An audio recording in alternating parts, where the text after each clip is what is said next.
International pressure is growing on Israel as the humanitarian crisis in Gaza reaches new horrors each day. Canada is now the latest country vowing to recognize Palestine as a state. Prime Minister Carney calling the level of human suffering in Gaza, quote, intolerable. And it comes after France last week announced plans to recognize a Palestinian state in September. The UK followed suit by saying the same just days later. But Israel is condemning the move, saying that it rewards Hamas and harms efforts to reach a ceasefire. And now prominent Israeli human rights groups are speaking out against the war, calling it a genocide. Take a listen. Why did you decide as an organization to use the word genocide to describe what's happening in Gaza?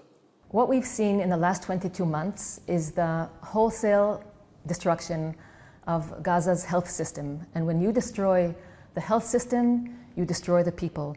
We saw destruction of hospitals, one hospital after the other. We saw the killing of medical teams. We saw the detention of medical teams. We saw the blocking of aid, the blocking of evacuation of people who are injured and sick.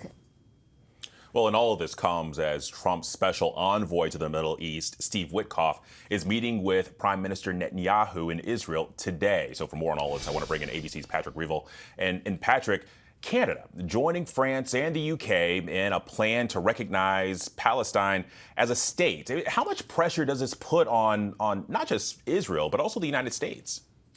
Hi, Alex. Yeah, as you say, Canada becoming the third major U.S. ally to say that it will recognize Palestine as a state in September. The UK saying that it will do it if there's no ceasefire. And I think what this underlines is the level of anger that there is now in major Western countries about what is happening in Gaza. And it has to be said, for example, here in the UK, the British government made this decision saying that they will recognize Palestine if there is no ceasefire by September, amid intense pressure both from the public but also within the government's own ruling party, because people here basically are appalled by the images they are seeing of starvation coming out of Gaza. Now, so far, obviously Israel and perhaps most importantly, the US have basically shrugged this off.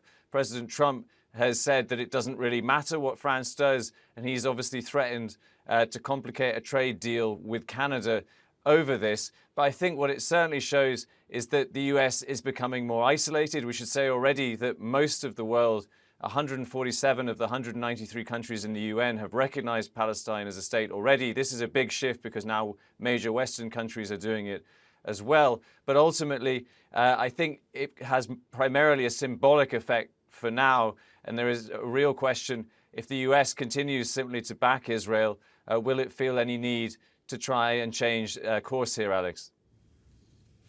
All right, Patrick, thank you.